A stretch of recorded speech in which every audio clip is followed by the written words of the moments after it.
Hello বন্ধুরা, সবাই তোমরা কেমন আছো? আশা করি খুব ভালো আছো, সুস্থ আছো। আমিও খুব ভালো আছি।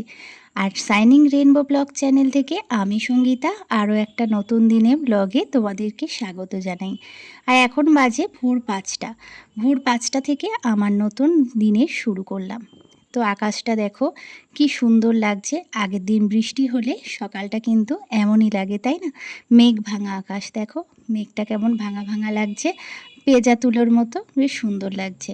আর গাছ থেকে তুলে নিচ্ছি কাঞ্চন ফুলগুলো, এগুলোকে তো কাঞ্চন ফুল বলে, তাই না? আর তার আগে দেখলাম আমার বর গাছ থেকে জবাগুলো তুলে তুলে রেখেছে। দেখো, এক গামলা জবা, মানে জবাটা কিন্তু এখনও ভালো করে ফোটেনি, ঠিক আছে? মানে একটু আলো আলো যখন ফুটবে, সূর্যের আলো ফুটবে, তখনই কিন্তু জবাটা ফুটবে বড় বড় হয়ে। আর এদিকে আমি ম্যাগিটা করে নিয়েছি, সিদ্ধ করে নিয়েছি। আমার মেয়ে কিন্তু এমন ম্যাগি ভালোবাসে, ভাজা ম্যাগি ভালোবাসে না। এর ওপর মশলা দিয়ে ওকে টিফিনে দেবো। আর ছেলের জন্য আগের দিন দেখেছিলে তড়কা করেছিলাম, আর রুটি ওর জন্য করে রেখেছি। আর ওইটাই নিয়ে যাবে, ও বেরোবে 6টায় আর আসবে 11টা। তো এই রুটি আর তড়কাটা ছেলের জন্য দিলাম, আর মেয়েকে দেব ম্যাগি, মেয়েকে ম্যাগি দিয়ে দেবো। তো দুজনের টিফিন কিন্তু আমার তৈরি হয়ে গেছে 6টার মধ্যে। 6টার মধ্যে তৈরি করে নিয়েছি। আর দেখলেই তো ব্রাশ করে নিলাম, ফ্রেশ হয়ে চলে এসেছিলাম রান্নাঘরে। দুজনের টিফিন বক্স কিন্তু আমার রেডি হয়ে গেছে। এবার ওরা বেরোবে।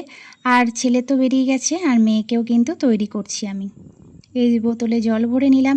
আর জানো তো, সকালটা আমার এমনভাবেই শুরু হয়, সকালটা এমনভাবেই শুরু হয় আমার। তবে হ্যাঁ, কর্মব্যস্ত জীবন, তবেই কিন্তু বেঁচে থাকার মানে, তাই না? আর বাড়ি এসে একটু নিজের টিফিনটাও করে নিলাম। আর টিফিন করলাম কি, ওই যে তড়কা রেখেছিলাম, তড়কাটা একটু বেঁচে ছিল, সেটাই মুড়ি দিয়ে খেয়ে নিলাম, বেশ ভালো লাগে। মানে ওই তরকারি, কোনো কিছু তরকারি থাকলেও আমি মুড়িটা দিয়ে খাই, খুব ভালো লাগে। আর তরকারি থাকলে তো কোনো কথাই নেই। তারপরে দেখো, কিছু জামা কাপড় ভিজিয়েছিলাম, বেড কভার ভিজিয়েছিলাম, সেইগুলোকে একটু কেচে নিচ্ছি। আর সকালের দিকে না কাচলে বেলায় অনেক কাজ থাকে, তখন আর এইসব কাজগুলো হয়ে ওঠে না। ওই যে বললাম, কর্মব্যস্ত জীবন। তবে হ্যাঁ, যে কর্মেই থাকো না কেন, কর্মে ব্যস্ত থাকলে জীবনটাও অনেক সুন্দর থাকে। আর কর্মে ব্যস্ত না থাকলে তখন কিন্তু মন ভালো থাকে না। আর মন ভালো না থাকলে কোনো কাজে মন বসে না। আর ভালো চিন্তাও তখন নিজের মধ্যে আসে না। তখন কিন্তু কুচিন্তা, কুকর্মে কিন্তু মানুষ লিপ্ত হয়। আর তাই বলছি, যে কাজেই থাকো, কর্মব্যস্ত থাকো, কাজকে ভালোবাসো। কাজে কিন্তু কষ্ট আছে, হ্যাঁ, শরীর খারাপ হলে কষ্ট হয় কাজ করতে, তখন মনে হয় একটু বিশ্রাম নিই। হ্যাঁ, বিশ্রাম নেব, বিশ্রাম নাও। তবে হ্যাঁ, কাজকে ছেড়ে দিও না। আর কাজ, সে তো অন্যের জন্যই থাকে, পরিবারের জন্য থাকে, পরিবারকে সব ভালো রাখার জন্য থাকে। সে তুমি কাজে, বাইরের কাজই করো আর ঘরের কাজই করো, পরিবারকে ভালো রাখার জন্যই তুমি করছো। আর সেটাই মন দিয়ে করাই ভালো, তাই না? যাই হোক, কাজ সেরে ফেললাম কথা বলতে বলতে তোমাদের সাথে। আর এদিকে কিন্তু জামা কাপড়গুলো মেলে দিচ্ছি। আর সকাল সকাল মেললে সকাল সকাল শুকিয়েও যায়, বেশ ভালো লাগে। আর ঠিক ঠিক সময় কাজগুলো করে উঠলে মনটাও কিন্তু খুব ভালো লাগে, তাই না? আগে তো সবার আগে নিজের মনকে প্রায়োরিটি দিতে হয়। মন ভালো থাকলে সব ভালো থাকে। আর আজ হলো বৃহস্পতিবার, বৃহস্পতিবারে পুজোটা তো সারতে হবে, তাই পুজো করতে চলে এলাম। আর এই যে দেখো, বসে পড়েছি। আর ওই যে এক গামলা ফুল যখন দেখি না, গাছ ভর্তি ফুল হয়েছে, মনটা কিন্তু খুব ভালো লাগে, যাই বলো। যখন সিংহাসন ভরে যায় ফুলে, ভীষণ ভীষণ সুন্দর লাগে। আর এই যে দেখছো, বসে পড়েছি। আর আজকে তো মা লক্ষ্মীকে মানে স্নান করাতে হবে। মা লক্ষ্মীকে স্নান করার জন্য জলটাও রেডি করে নিলাম, মধু দিয়ে, ঘি দিয়ে, গঙ্গা জল রেডি করে নিলাম। আর মা লক্ষ্মীকে স্নানও করে নিচ্ছি। মা লক্ষ্মীকে স্নান করানোর পরে গোপালকে স্নান করব, পরপর ঠাকুরকে স্নান করিয়ে পুজোটা সেরে ফেলব। ওই যে বললাম, সকাল সকাল যদি সমস্ত কাজ ঠিক ঠিক হয়, মনটা অনেক ভালো থাকে, সুন্দর থাকে। আর এই কাজগুলো আমার নিত্যদিনের কাজ।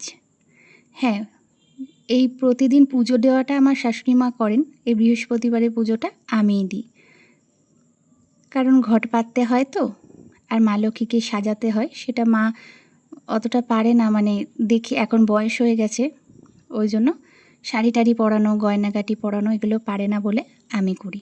তো আমার মা লক্ষ্মীর পুজো কিন্তু কমপ্লিট হয়ে গেছে, আর পুজো করতে করতে প্রচুর ঘেমে গেছি। এবার একটু পাখার তলায় বসে বিশ্রাম নেব, তারপর আসছি অন্য কাজে। ঠিক আছে, দেখতে থাকো। এই যে অরহর ডাল সিদ্ধ হয়ে গেছে আমার। অরহর ডাল আমি প্রেসারে সিদ্ধ করে নিয়ে তারপরে একদম ডুমো ডুমো করে আলু কেটে তারপরে করি। ঠিক আছে, আলু দিয়ে অরহর ডাল করে দেখো তোমরা, ভালো লাগবে, খুব সুন্দর লাগে খেতে। কিন্তু তোমরা কিভাবে করো একটু সেটাও জানিও। আমি টমেটো দিয়েছি, শুকনো লঙ্কা ফোড়ন দিয়েছি, আর আলুটা ভেজে নিয়েছিলাম, তার উপরে সিদ্ধ ডালটা দিয়েছি, আর একটু নামানোর সময় ঘি ছড়িয়ে দিয়েছি। অপূর্ব লাগে। আর এদিকে মাছ এনেছিল, রুই মাছ এনেছিল, আলু দিয়ে রুই মাছের ঝাল করেছি, আর ডাল। আর এই যে এদিকে মেয়ের কিন্তু ভাত রেডি। তো চলো, দুপুর শেষ হয়ে গেছে, তোমাদের সাথে কিন্তু আবার সন্ধেবেলা দেখা হলো। তো গুড ইভিনিং জানাই সবাইকে, শুভ সন্ধ্যা। আর সন্ধ্যা মানে সন্ধ্যার শেষেই আমি এসেছি রান্নাঘরে রাতের রান্নাটা করতে। তড়কা করব, তড়কাটা সেদ্ধ করে নিয়েছি, তড়কা সিদ্ধ হয়ে গেছে। আর এদিকে পেঁয়াজ ভাজা করে নিয়েছি, পেঁয়াজটাকে ভেজে নিয়েছি, আলু দিয়ে নিই, টমেটো আর পেঁয়াজটা ভেজেছি, ভেজে এবার তড়কাটা করব। আর এদিকে আদা জিরে যেরকম বাটি, হ্যাঁ, আদা জিরে লঙ্কা বেটে নিয়েছি, নিয়ে তড়কা। আর আমার সত্যি কথা রুটি দিয়ে তড়কা দিয়ে খুব ভালো লাগে। তো আজকে রাতের ডিনারে কিন্তু আমাদের এটাই থাকছে, রুটি তড়কা। রুটির আটা মেখে রেখেছি, এবার করব। তো চলো বন্ধুরা, আজকের ভিডিওটা কিন্তু এই রুটি তড়কা দিয়ে আমরা ডিনার করেই শেষ করব আজকের ব্লগটা। তো চলো, কেমন লাগলো অবশ্যই কিন্তু জানাতে ভুলো না। আর এভাবে আমার সাথে থেকো, ভিডিওগুলো পরপর একটু দেখো, লাইক কমেন্ট শেয়ার করো। ঠিক আছে বন্ধুরা, আর নামানোর সময় কিন্তু তড়কা মশলাটা দিতে ভুলবে না। তড়কা মশলা দিলে কিন্তু তড়কার গন্ধ সেন্টটা কিন্তু দ্বিগুণ হয়ে যায়। তো নামিয়ে ফেললাম, এবারে রুটি করে নেব। রুটিটা করব, রাতে রুটি আর তড়কা হবে। এই অন্য কিছু তরকারি থাকলে ভালো লাগে না, তড়কা থাকলে সবার খাওয়াটা জমে যায়, বুঝেছো? আবার সকালের জন্য সব কিছু রেডি করা, সকালের কাজ, প্রতিদিনের যেরকম কাজ থাকে, তো সেই মতনই আজকেও কিন্তু রুটি তড়কা খেয়ে তাড়াতাড়ি শুয়ে পড়ব, কেননা পরের দিনকে কিন্তু আবার স্কুল আছে, ছেলে মেয়ে দুজনেরই স্কুল আছে ওই ভোরবেলা। তো চলো, সবাইকে দিয়ে দিয়েছি। এই যে রুটি তড়কা নিয়ে, তরকারিটা একটু ঝোল ঝোল নামিয়েছিলাম, তো দেখো বসে গেছে, কিন্তু আমি একটু ঝোল ঝোল নামাই। তো কেমন লাগলো ভিডিওটা অবশ্যই জানিও, লাইক কমেন্ট শেয়ার করে।